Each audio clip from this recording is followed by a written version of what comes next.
So what we are covering this morning is going to be a listing agreement. And one of the things I want to try to do with it as we go through it is have you throw your information in here so that we can actually walk through this. What I've been doing with some of this is I want to actually fix this so that, let me just change this in the way this is shared. Let's do this. Nope.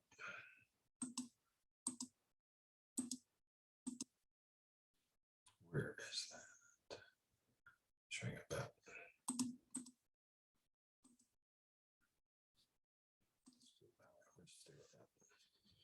Okay, so you can see the listing agreement on there, correct? Everybody? So we're good there. The what I want to try to do with this real quick over the next 30 minutes maybe is I want to fill this out with information you guys are using as well. So at the end of this short segment, what we want to do is I want to take this as a PDF and then throw it out there to all of you so that you have access to it as well, especially for those of you that's new, just as a reminder and some of the things to actually look for some of the problems we're having in the business, not necessarily our offices, but problems that we're having within the business as well.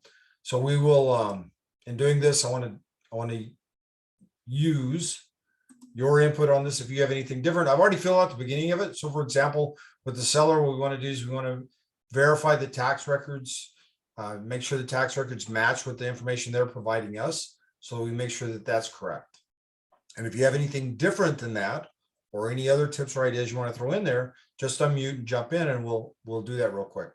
And then down here for broker information, we want your number. And I know that's all ran together, but that's the only way that the form would accept it. We want to make sure your number and your email address is in there because you're the contact between us and the client, correct? We want to make sure that we have that. And this should be standard throughout, so you shouldn't have a problem. If you put your name up here at the top where we have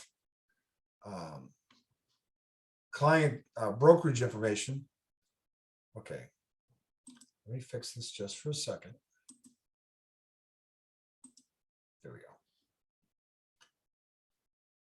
go. If we put your name up here where it has Remax, for example, some of us have tried to do that. Some of us have done that. When you do that, if you put it on the same line, it'll carry it over on the signature line as well. So we want to watch how we do that. We know who you are and how that works. And that's why we want your number and email address in there. Property address and information. Lot, block, please check the tax records and make sure that we have that correctly. And then the city of, so when we say the city of, we already have that. So here,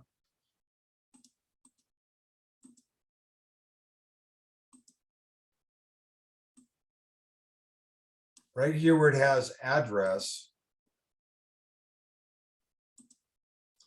and zip code, we're talking about 123A Street, 78550, for example. We don't need to put the city in there because we already have the city is right there, right? So we don't need that. Anybody have any other input or questions or comments on this one? Really emphasize using the tax records to make sure that we have the right legal description, because that's what is used to transfer the property is the legal description, not the mailing address, right? And we want to make sure that we have that part of it corrected. Also, if it's an addendum, we want to make sure that we attach the condo addendum. The condo addendum attached to this, right? Means that this now becomes a condo listing. And by the way, when we say attached, what should happen, and this was recently discussed with the Texas Realtors attorneys as well, attached means that it's with it, right? So if there's a box that needs to be checked, like on a 1 to 4 family contract or the buyer rep agreement or listing agreement, we want to check that box because that makes it attached. But the other thing is it should follow it. So if there's 10 pages to the listing agreement, page 11 would be the condo addendum, and they would be together. They don't need to be separated. All right. There's a then we also have the improvements and accessories. We've talked about this in the past within the company. We want to make sure that we have that conversation on the listing side. And we also want to make sure that we have that conversation on the buyer side. So as I walk through the property with the seller, if they're listing the property, I want to talk to them about what improvements they have, or if they're going to modify those improvements in any way. We need to make sure that we actually discuss that, right? And the same thing goes with accessories.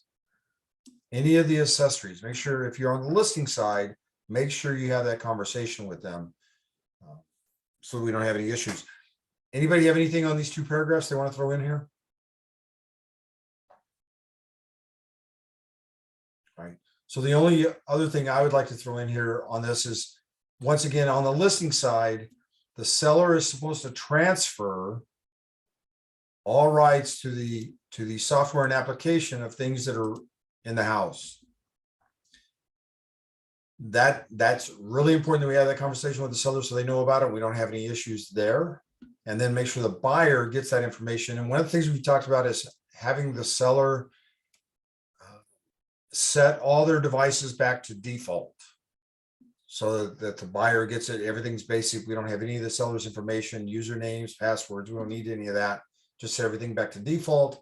Give us that information on the buyer side, and we should be able to move forward. But this is a conversation that needs to happen on the listing side and on the buyer side. Once again, if you're walking through a property with a buyer and the buyer looks at something and goes, wow, I really like that, we need to be making a note of it. Even if we think that it may go, we need to have a conversation with the listing agent. And we haven't had problems in a while, but one of the areas we were within the business, not us necessarily, having problems was the mounts and brackets for televisions and speakers. Most of us have become accustomed to that, so it's not an issue. We know that when we talk to the sellers, we need to have that conversation. We know that if we're with a buyer, they like that big screen TV, somebody needs to be talking to them about it. Everybody good? Questions, comments? Anybody have anything to add? I have a quick question. Sure. Yes, sir. If we get an offer with some information wrong, for example, if you go up to the property description or where the lot and block is, sometimes they put the lot 1, block 2, and then the next phase they put everything on there. Do we have to fix it before sending it to the title company, or can we just send it like that and just give them a heads up for next time, or what do we do in that case? You're probably, and you're absolutely right, that I have seen that so many times, and you already have lot and block. Why do you have to have a duplication? You're talking about they put it right back in here again, same information. Yeah. And there's not a need for that. You have lot and block. So what should be going here is it says addition. That's your subdivision. So for us, we should make sure that we have that correct if possible. But if I was a listing agent, and I received an offer and it was messed up like that, I'm probably not going to go back and ask that it be corrected unless we're making other changes to the contract. So if you submit an offer and the seller's countering, then I would probably ask that we correct that as well. So we want our paperwork as clean as possible. And if we stay focused on that, then we eliminate any other possibilities. It's a good one. Appreciate it. Anybody else? All right, so then when you move in, and we're not going to hit every paragraph on this, there's just some areas where there's little things going on. And again, it's not necessarily with us, it's just from following some of the other instructors and things that are happening in other areas as well. Please remember that on the list term, it ends. So if I take a listing and say it's 6 months or whatever it is, whatever that end date is here,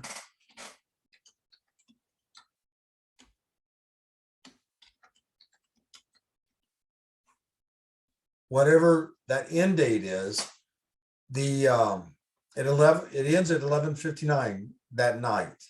And if you're going to modify that, we need to do an amendment. There's an amendment for listings. There's an amendment for buyer rep agreement. Both of those say end. So it ends, it's done. If that was 11:59 tonight, I can't tomorrow then amend the listing because we don't have one legally, if that makes sense, right? Contract's a different ballgame.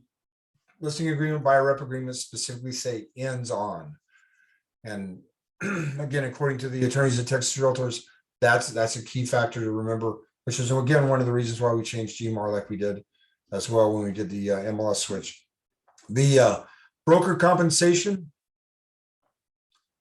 And by the way, let me also throw this out because just recently I mentioned that you should have an amendment to change that end date. That's the correct form. Can we do it with an email? And I will tell you that I've done it before with an email where the seller says just extend it 6 months. But the key there is we need a date. When is it going to end? If the seller says extend it 6 months, that doesn't give me a date. We need a specific date. And and if you have that, you want to put that PDF in your documents in zip form so that you have that file all together. Would be the best way to do that. Compensation, we all know how that works. There's nothing to worry about there. That I know of. Again, if you have anything, jump in and share that, or jump in and ask about it. We can work with it. On here, when we talk about earned, payable, etc., if the seller can't sell the property because of the deed or the title or whatever, something they can't fix. It's without they're not able to take care of it. It's outside of their control, basically. There's nothing that they don't owe us anything. They don't at all, right? One of the things that we have not discussed in a while, and I don't really think it's going to have that big of an impact, but just as an awareness, if I was going today to get a listing, depending on the answer to the questions, why are you selling? How soon do you need it sold by? And oh, by the way, what do you think your property's worth? I may want to ask a question as to, are they up to date with everything on the house? And I'm talking about your payments. Are your payments up to date? Are your taxes, property taxes up to date? Find out where they're at, because we are going to have some of that. I don't think it's going to be that bad, but in fact, I wouldn't anticipate it being an issue at all. But if you have somebody that's in the middle of a foreclosure or they're up for foreclosure and you take that listing, you could end up marketing that property for 4 or 5 months. You could end up with a property on contract and it not being able to close because it just went to auction block. So we just need to be aware, be asking the right questions. We should be okay with that. Shouldn't be any issue whatsoever. Any questions on that one?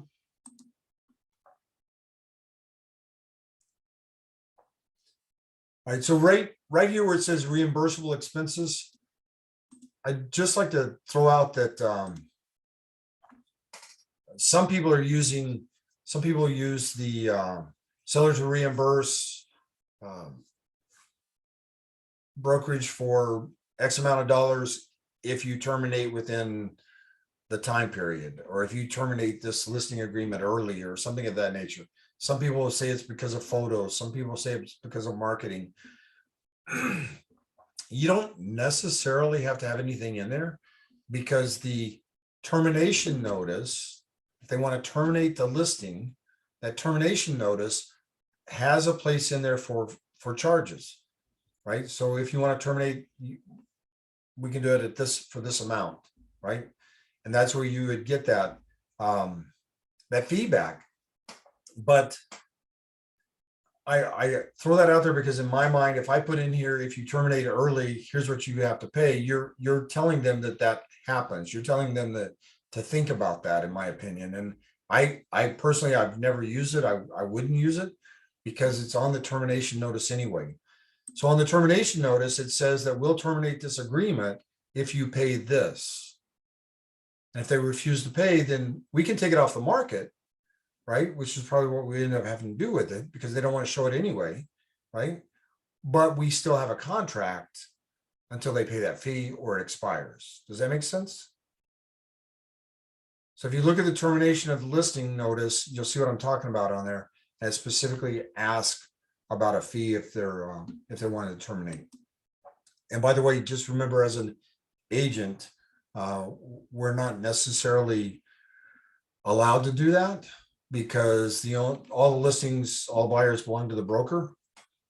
So if you're in that situation, have a conversation with somebody and make sure that we have things lined up. We might be able to save that rather than lose it.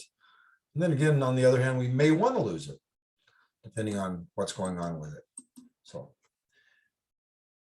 Also throw out this little bit about the protection period once again, because I had some questions about that yesterday. On the protection period, that can be whatever you recommend.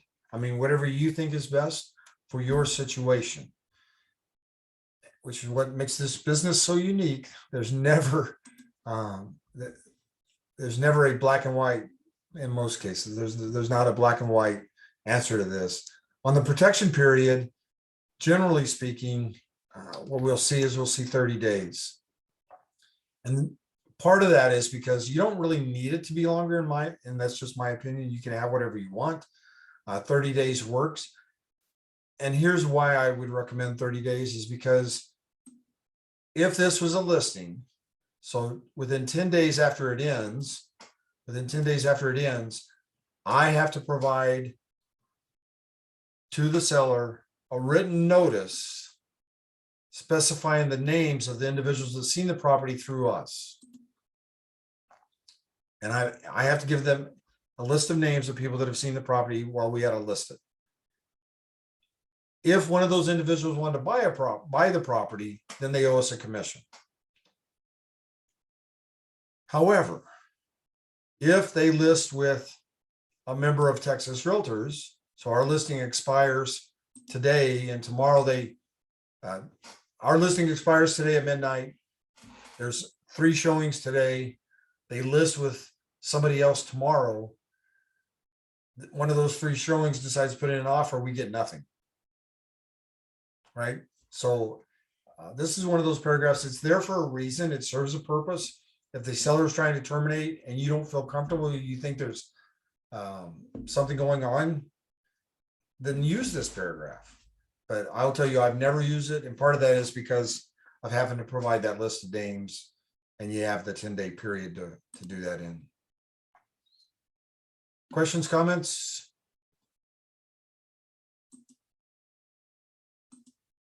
All right. On the listing services, most of us have this. It's not a problem at all. Broker will file the listing. And we all know that if the property is being publicly marketed, it needs to be an MLS. We all know that, right? This does say you have 5 days after the listing begins, but it also says do not check these boxes if it's prohibited from your MLS. So each MLS is a little different. And if you have a listing and you have a sign in the yard, that's publicly marketing the property. If you have a listing and you post it in Facebook or on social media, that's publicly marketing the property. It needs to be an MLS. You have 1 business day from the time you do that to get it in MLS to make sure that we're okay, right? And I've jokingly said that if I was actively taking listings, I would take that listing on a Friday, market it because you have 1 business day, right? That would be Monday. So I would have all weekend to market that property without it having to be an MLS if I was trying to be slick about it. But I do believe MLS gives you a better exposure. So you probably want to make sure it's in there. Any questions on that one? Matt, I have a question. Okay. I tried to grab what you just posted right now, but the broker will file the listing if it's in the MLS. We've had a little bit of an issue here at our office because we have a couple of agents who belong to multiple MLSs, but the island is their primary. So I've kind of gone over this before, but they have to have it in our MLS because it's their primary, even though it's listed, I mean, it's another city, right? Or what is the opinion on that? That's that every MLS is a little different with that. We actually have had that rule in McAllen. If you belong to the McAllen MLS, you have to have the listing in the McAllen MLS. But I will also tell you that it's not I don't think it's enforced that well, because who's gonna police it? So Right. it's gonna be the random, it's gonna be the random one where somebody picks it up, and that does happen. Where somebody sees you with a listing, and like South Padre Island has a listing in Mission, and it's not in South Padre Island's MLS, so then they complain about it. And in most cases, the MLS rules are gonna say it has to be in your primary MLS, or it may say it has to be in the MLS that covers that area. Okay, And most of us in the, like GMAR, about 5 years ago, we expanded our area, our service area. And that includes everything from Cameron County, Hidalgo County, Webb County, Zapata. We added like 6 counties to it back when I was in MLS chair. And just because we had people from all over the place that belonged to the MLS, and we wanted to be able to set that up that way. And an MLS service area is different than a board service area. Completely different. But I'd check your MLS to answer your question. I would just check your MLS rules and see what they say. Make sure they're in compliance with those. It's always the Okay. best thing to do. all right, thank you. Yes, ma'am. All right. Unless there's anything else on this, I'm going to go ahead and move forward. The seller acknowledges and understands the options check. So the broker will not, if they say they do not want it filed with MLS, if they say they do not want the property in MLS, there's things that cannot happen. Like, for example, we cannot market the property. They cannot market the property. And if they do that, right, then it has to be an MLS. And that's what this underlying portion is here within 1 business day. If they market, if they tell you don't put it in MLS, I don't want it in MLS, and they market the property, you're the one that's going to get hit with it, not them. So please make sure that if you run across that, and I've never had a seller tell me don't put it in MLS. Never had that. So I think it comes back. It's just, I know there's probably some out there where it's for security reasons or other issues. I get that, but generally speaking, if you have a conversation with them, it's not. I don't see where it's that big of an issue. You want it in there. The idea is to get the property sold. Listing content. One of the when we talk about listing content, we want to make sure that we are focusing on the photos, images, anything, videos, anything you do. And who does that belong to, and how does that set up? So if the seller gives you pictures, if you're the listing agent, the seller says, and you say, I'm going to hire a professional photographer, and the seller says you don't need to, here's the photos we have, or here's the photos we had taken. We need to make sure that we have permission to use those so that we don't have any issues, or at least have this conversation with the seller right here where it says they grant us the non-exclusive right to use these, royalty-free and et cetera, all this good stuff. Have it, cover this section here with the seller if there's any issues about photos at all. And the same thing might apply with the surveys as we move forward. If they're going to provide a survey, make sure you look at it to make sure that it's not copywritten. Access to the property. We all know that to have access to the property, we need to make sure that the individual that's accessing that property is licensed, right? And not just arbitrarily throw out access to the property to somebody. If you're using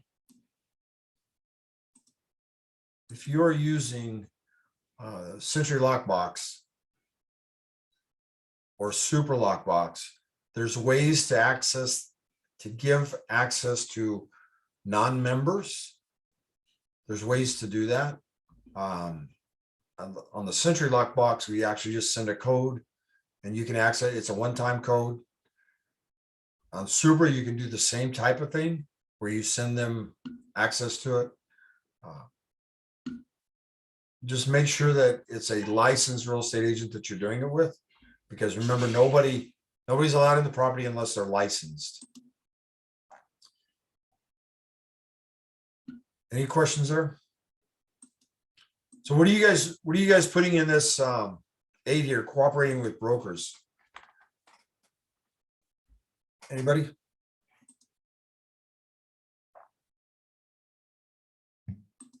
I use 2.5 there and then non-MLS 2. Okay, I do 2.5 and 2.5. all right. So for those of you that didn't jump in and respond, there's a difference between the two. And it's entirely up to you how you do it. We've talked about this in the past. This is between you and the seller, right?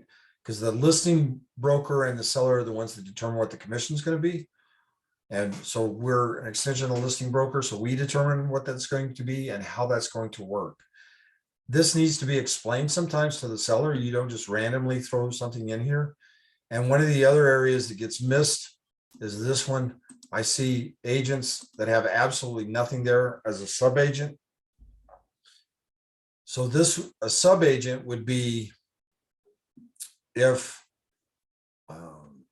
you have the listing and somebody from Jinx Realty has a buyer, but the buyer is not being represented. The buyer has chosen not to be represented, just write the offer up for me.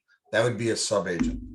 So that agent works through their broker, our broker, and works for the seller still, right? And that used to be a big issue. It's no longer a big issue. So we might want to make sure that we have something in there. I see some agents where they only have something in the top blank and nothing in the rest of them. And those usually, if I see that, I'll check and see who the offer's from, et cetera, as well, to make sure that we're following this. I would fill out everything and fill it out whichever way you want to. Gabino mentioned that he has one rate here and one rate here, 2 different rates. Michelle says she uses the same. I've always used the same. And the reason for that was because it becomes too hard to track. So this one right here says non-MLS. Non-MLS. What would be a non-MLS broker?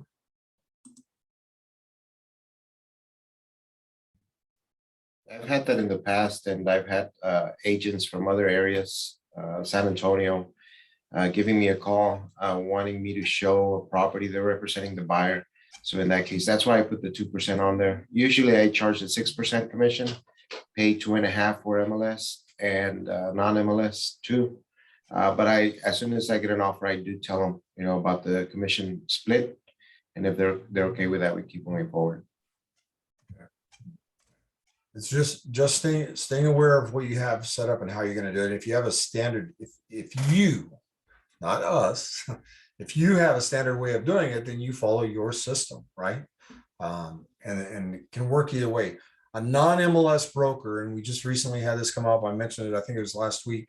We just recently had this come up where an agent from Mission had a buyer for South Padre Island, and the brokerage, after the offer was submitted and accepted, the brokerage came back and said, "Hey, I'm sorry, I didn't realize you're not a member of our MLS, so your commission is only this." And that's where that, just right here in the valley. And we've had that issue before with South Padre Island. Years ago, I had a couple issues with that where they were not even going to, there was no commission, period, if you weren't a member of the MLS. And that part's pretty much gone away, where there's at least something, but you need to have that conversation. If I'm working with somebody who's a non-member, right? They're not an MLS participant. What form would I want to use? If they're not an MLS participant, what form would I use? The broker to broker? Yes, thanks, Lauren. Appreciate that. Absolutely. All right, anybody have any other questions there? And again, the amount you put in here is entirely up to you. That may change. I'm sorry, I didn't Right. hear the form that you're supposed to use. Oh, it's the agreement between brokers. Okay, thank you. Yes, ma'am. You can also use a flat fee if you want to do that. It gives you some options to work with there. You decide how you're going to do it. Make sure you put it that way in MLS so that you have it appropriate. Intermediary status. This is something I check once in a while, just depending on what we have. in the transaction. Like, for example, if I see that two people from the same office, and by the way, you don't have to be from the same office. You're under the same designated broker, so you still have intermediary. But if I see, like South Padre Island, for example, let's say I see two agents from South Padre Island where they have intermediary on the contract, I'll go take a look at the listing agreement and the buyer rep agreement to make sure intermediary was authorized, right? Because that's all a part of it. We want all the paperwork to match, make sure that we're doing things the way they're supposed to be. And if by chance, and again, this is something I've never had, where a seller said, I don't want intermediary. I've never had that personally, but if we had that and we get an offer and they say, yes, let's move forward, then again, we want to do an amendment to the listing to change this here on what we're authorized to do. So then we have the paperwork to back everything up. Does that make sense? All right, broker's authority. I just want to touch base on this one. The market, the property for financing. When we take a look at this one, once again, I would recommend personally, almost every property I ever listed had all 5 of those marked. And the reason for that is because what I would tell the sellers is my job is to market the property and get an offer in here. Once we get somebody at the table, then we can decide what we want to do. And when you talk to them about, if it's FHA, they may ask for you to pay something. I would have sellers tell me, I'm not going to pay the buyer's closing costs. I'm not going to do this. I'm not going to do that. I'm like, I'm okay with that. But Mr. Seller, look, we have to have the offer first before we can make that decision. So is it okay if I have your permission on here to go ahead and market the properties accordingly? And usually, like I said, almost every one of them I had always said yes. Texas Veterans Land Program. Can you use Texas Veterans Land Program to buy houses? And everybody in here should be saying yes. Yes. Veterans Land Board has a home loan overlay for FHA, VA, etc. So if somebody's a veteran and they're living in Texas, right, then they're eligible for that program. You still need to have, you still need to talk to a lender, and it needs to be a lender that's approved through them to be able to use Texas Veterans Land Board overlay on that. And you can go to their website and check that out and make sure that you have that. Or if you're curious, Texas Veterans Land Board does a Zoom at noon on Fridays, I believe it is. And you can go ahead and check out more information on that. But that's a program allowed. Why would anybody want to use Texas Veterans Land Board? Why would they want to use that for a veteran? Why? Anybody? What's one of the areas there? Or Ben, what's one of the benefits?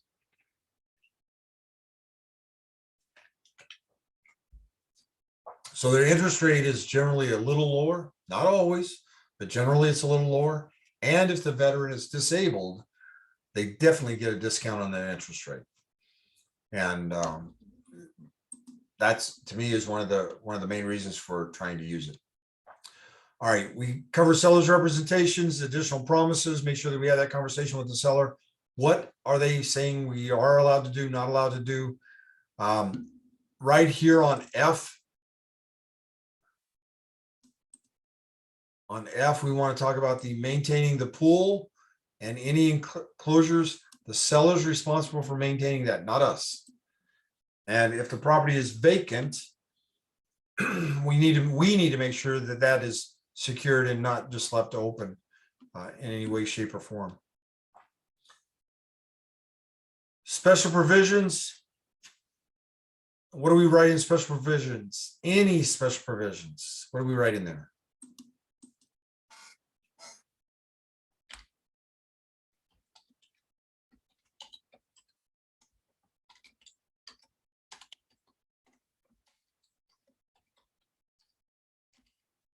Just material facts, business details, that's all we need, right? We don't need a whole lot in there.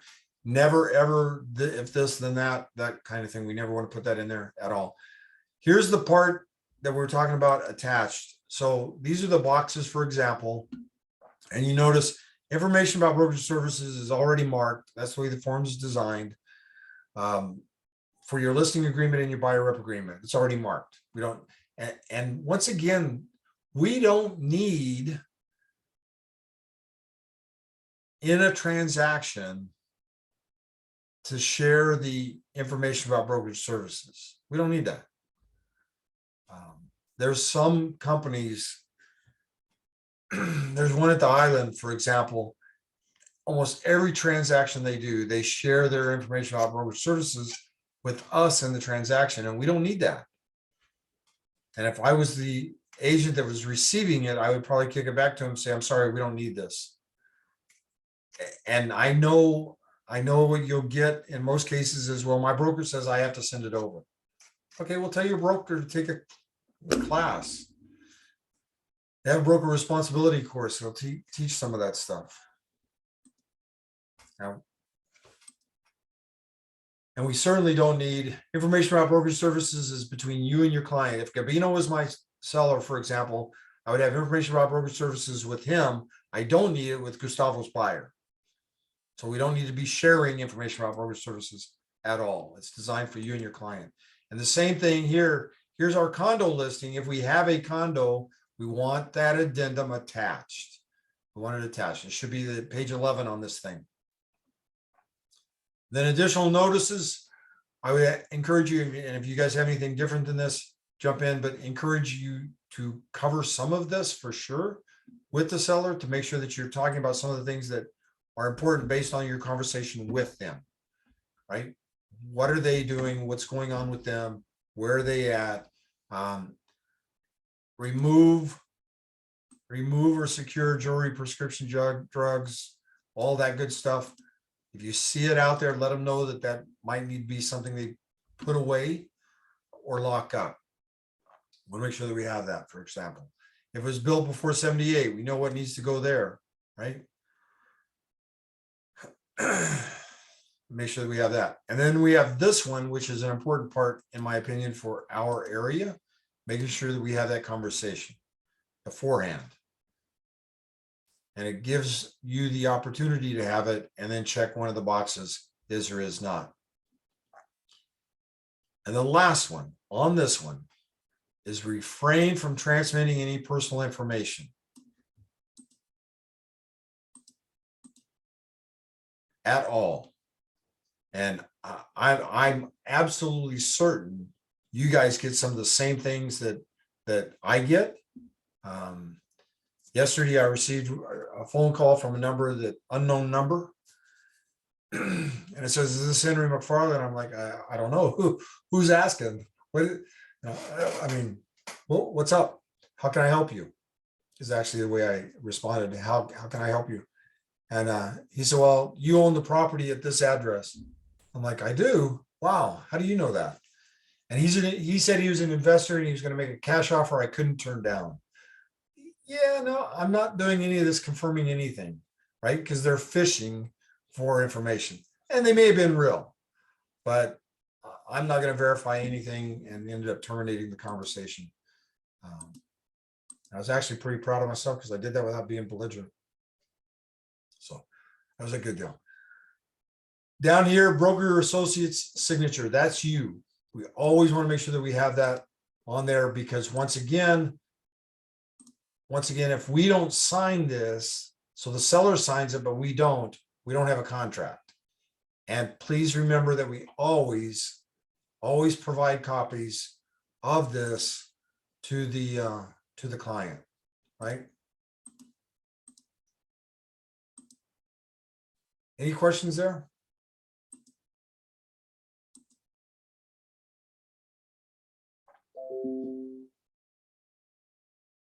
Give me just a second.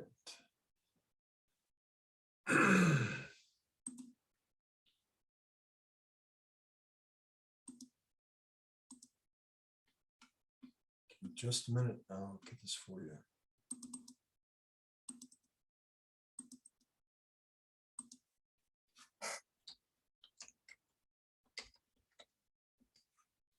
Now, once this is signed by the seller and by you, it is now a contract, a legal binding contract.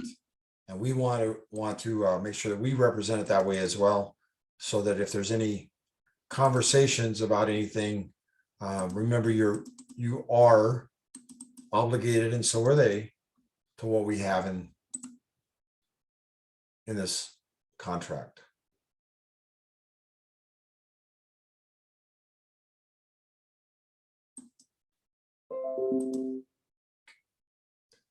So in the chat,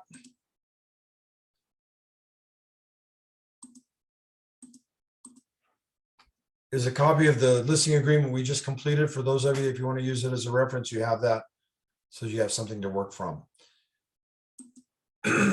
One of the other things before we cut this loose, I wanted to share with you just real quick is, and I know some of you know this. I just want to touch base on this real quick, but I've set up a YouTube channel with our stuff out on it, so you guys have access to that. And then, so you have the videos, like the ones we've been doing with the new agent training are in there. And then the other thing I wanted to do was remind you all that setting up a, let me go back in here to where are we at?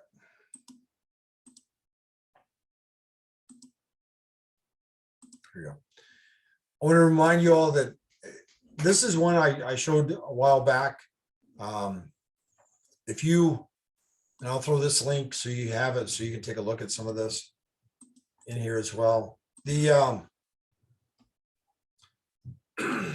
this guy created videos. He has 10 videos in here for the seller, right? What's the seller need to do? He has 10 little videos in here for sellers. He also has 10 for the home buyer. And it's really easy to create these so that you can put them in there and have something you can send out to your clients at the snap of the fingers. I mean, it's a really good tool to help you let them know what's going on. And as you, especially with buyers, when you do the close, you're probably talking to them about closing with an action plan, because we've talked about that, right? We want to make sure that we close with an action plan.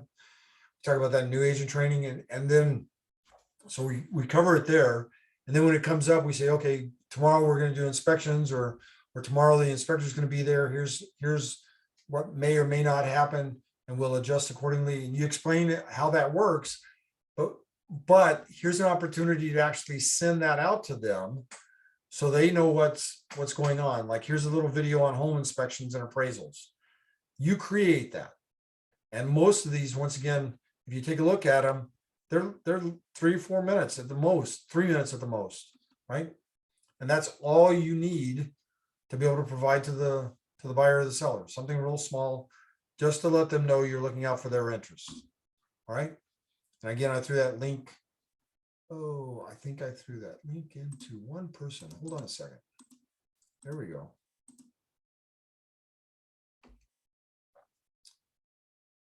There you go.